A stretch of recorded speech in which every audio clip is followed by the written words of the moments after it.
Hello everyone and welcome to session 5 of the course. In this session I want us to look at how to dynamically create a web page. Now in the past all we have been doing is creating static pages that when we load them they never change. So in this lesson we want to extend on that idea to have pages that dynamically load data. In this example, we will be displaying the time. Okay, so whenever we load the page, we should see the current time being displayed. And every time we refresh the page, we should see that time updated. Okay, let's get started. So I made a few changes to the directory structure of Tapat. What I did, I created let me just go to the directory listing. So hey, this is Tapat. What I did, I created a CMD directory, and inside of that I created a web directory, and inside of that I placed the main.go file. Okay, so I'm just using a very common directory structure that many people use when creating web applications in the Go programming language. And then I created a UI for user interface, and in there I separated into HTML pages and static content. So in static content I have CSS, IMG, and JavaScript. Nothing is in JavaScript right now, nothing is in CSS, and I decided to download Hello Kitty.jpg. Okay, so I'm just trying to structure my code, and of course the go.mod will always stay in the root of our project directory. We don't want it to go in any of these directories. It should stay out here. Okay, so with that out of the way, let's see what Go has. Okay, now you'll notice that I updated my file server directory. Okay, so it's no longer in static, it's gonna be in the directory that I'm in the UI directory, and then in static.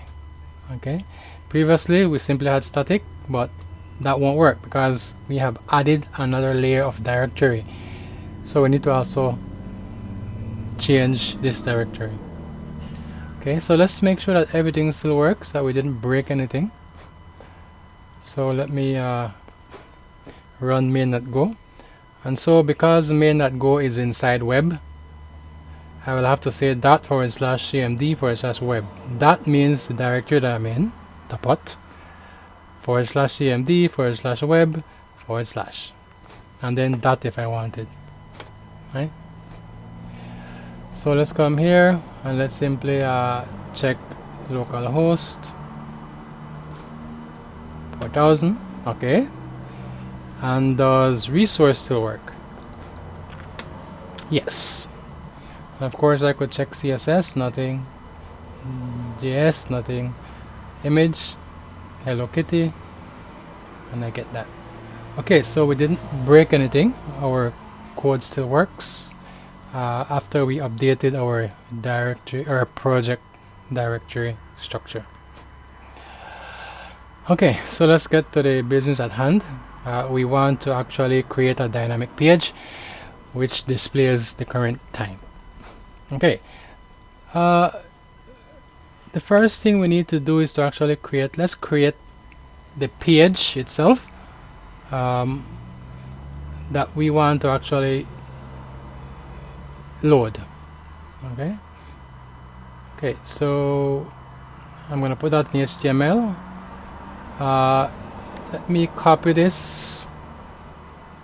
Okay, and inside HTML I'm going to create a new file, and I'm going to name this file display dot time, and I'm going to give it a extension TMPL. TMPL means template. Okay, a template is simply means an HTML template is simply an HTML file that has some placeholders. And when I say placeholders, I want you to think back to mail merge. Remember when you did a mail merge, you had to create two files. One which had the actual list of people, and another letter which had placeholders that when you did the mail merge, those will be filled in with the actual data. Same thing here. So I want to say something like the time is, and now I need to put a placeholder for the time that will be injected in there. Okay, to do that we use two curly braces and we put a dot. So that's our placeholder. That is our signal to go that we should replace that placeholder with some live data. Okay, so this is our template. This is our HTML template.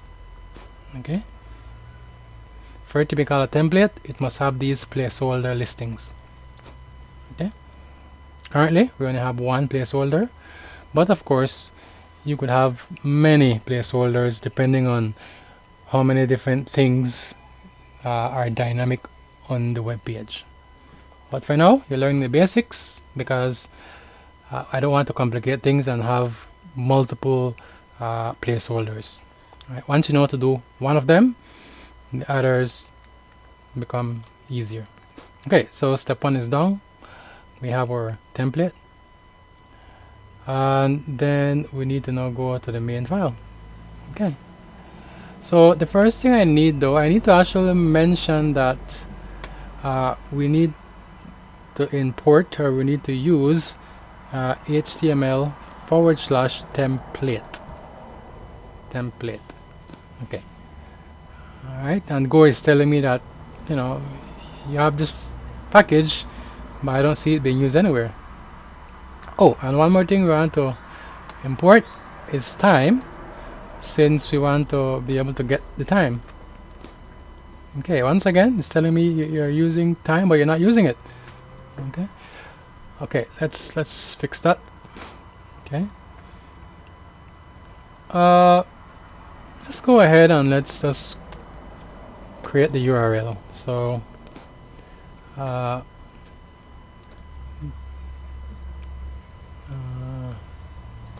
URL for time. Okay, notice I'm using short comments, but in the handout I have more extensive comments. Alright, so we're gonna say mux handle func, of course. And what URL should we use? I think /time is a good URL.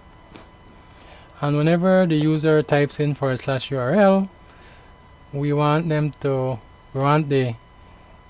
handler function to be called. Okay, so what name should we give the handler function? I think display time is a good name. Okay, once again it's in red because it's nowhere to be found. But let's change that. Okay, I'm gonna have func display time, takes our response object http dot response writer, and of course it takes r, which is of type a pointer to a http dot request object, and we always put the opening brace on the same line. Okay, so Control S, oops, see that? Control Z, Control S. So if I save without having used anything from the package, Go simply removes it. Okay, so let me go back, HTML /template. It's just Go's way of making sure that you don't have extra things that you don't use, because ultimately they can cause errors. Okay, so let's come here. And then the first step, of course, is to let's get, okay, so step 1, let's get the time. How do you get the time? Well, in Go, there is we have the time package, and inside there is a function called now, which gets you the time now. And then there's also a function called format, which allows me to format that time. Okay, because if we only use now, it gives a very long string with the time, with many fields. Okay, we don't want that. We want something that's readable by the user. So that's what the dot format does. So time.now returns a very unformatted time, and then we call it that format on that value, and we simply specify what the format should be.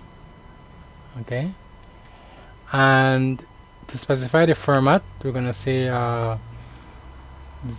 3:04:05 and then PM. Okay. I'm not just making these numbers up. Okay. In Go, it tells you specifically that, you know what, if you want to format the time, follow this format. Okay, so I come down here. Okay, and then it tells you these layouts, as you call them. So for example, excuse me, if you want to have excuse me, if you want to have for example, where is it? Yeah, like here. Alright, 3:04 PM. If I put these numbers in a string, Go will print the time as a 12-hour clock, and it will print the minutes, and then right beside it, it will print AM or PM. No. Okay. If I want it to be in a 24-hour clock, then I'll have to do it like this: 15:04:05, and it will know that it should use a 24-hour clock. Okay, so basically what this will do, whatever time we have, Go will make sure that it's a 12-hour clock, and it's using 2 digits for the minutes and 2 digits for the seconds. Okay, so obviously I need to save this, right? So let's save it as what's a good name? Say local time, because it's a local time, of course. Shorthand notation. Okay. Okay. So we have our time. So now we need to somehow inject this time, this piece of data, use it to replace what we currently have, which is a placeholder in our template file, our HTML template file. So let's quickly change that. So step 2, we will read in the template file. Okay, so we gotta read in template file, and to do that we're gonna use the template package, and we're gonna use the parse files function. And what the parse file function expects is the location of the template as a string, right? So it's in this directory, UI /HTML, right? / what's the name of it? Display dot time dot tmpl. Okay, so Go will parse this template file.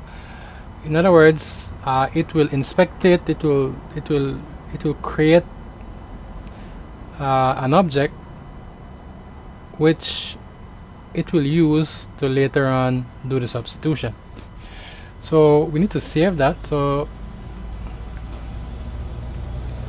whatever is returned, we're going to save it in TS. Okay, and this function parse files also returns an error. So I'm going to ignore that error for now, and I'm just going to put underscore. Okay, so if I save, then Go shouldn't get rid of these two packages. Control S, yeah, so they stay. Okay, obviously it's telling me that these two variables have been created, but they haven't been used. Okay, and that's one of the other things about Go. It's always keeping track, so you never leave any variables in there unused. In fact, it won't even compile. Okay, it won't even compile. Right? It will tell you declared but not used, declared but not used. Okay, so it's helping you. Okay, so that's step 2. Now step 3 is the easy part. Step 3, we need to do the substitution. Okay, and it's the template engine that does that. Right? The template engine gets the template, it gets the data, and it puts the data into the placeholders inside the template. Right? Just like what Word would do. Okay, so how do you do that? Well, you take the TS variable and you call the execute function. And the execute function expects two things. It expects the response object. Okay, and why must we give it the response object? Well, I'll tell you in a second. The second thing is we need the actual piece of data, local time. Right? This is what will be replaced, substituted. So why do we give it giving it the local time makes sense, right? Of course we need to give it the data too, that it will substitute into the template. But why do we give it W? Well, we give it W because the template engine will be generous enough, and it will, after creating the dynamic HTML file with the data substituted, it will send that page back to the client for us. And of course, for it to do that, we need to give it the actual response object. Okay, so once we have that, we can test by starting our server. And let's see if we broke anything. Did we break anything? Nope. Is resource still workable? Yes. Okay, so let's test out our new URL. Time. Okay, and see. Notice, even though my computer has the 24-hour clock, since I specified 12-hour clock, it gave me a single 5, and of course 2 digits for the minute and 2 digits for the second. Notice, because it was 5 seconds, it had put a 0. Alright, and if I refresh, I should see that the time changes. Alright, because it's a dynamic page. Alright, it's a dynamic page.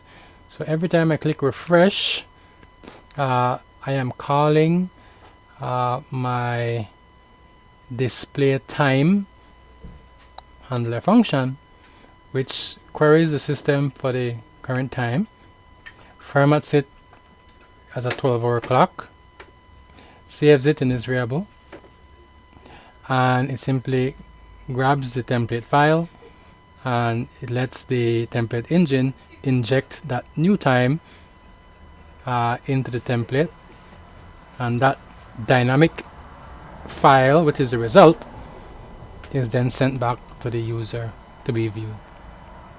Okay, so to summarize, we need to create our HTML template. Of course, we need to create our URL that the user should type in, and of course we need to have a handler function which is called or invoked when the user hits that URL. And in the handler function is where we actually do the processing, right? Getting the time, reading in the HTML template, calling the template engine to do the substitution, which also sends the result back to the user as a nice HTML page. So always remember those steps, because it doesn't matter how many dynamic pages you make, you'll be following those same steps. And keep in mind, even though I only showed you how to do it for one placeholder, right? There could be many different placeholders scattered over this page, and inside the handler you would actually have to deal with that, but that's not difficult, as you will see. Okay, so that's it for lesson 5. After finishing this lesson, this session, okay, if I have been saying lesson, I apologize, it's session. After completing this session 5, you should be able to comfortably create a dynamic HTML page. Okay, I'll see you in session 6.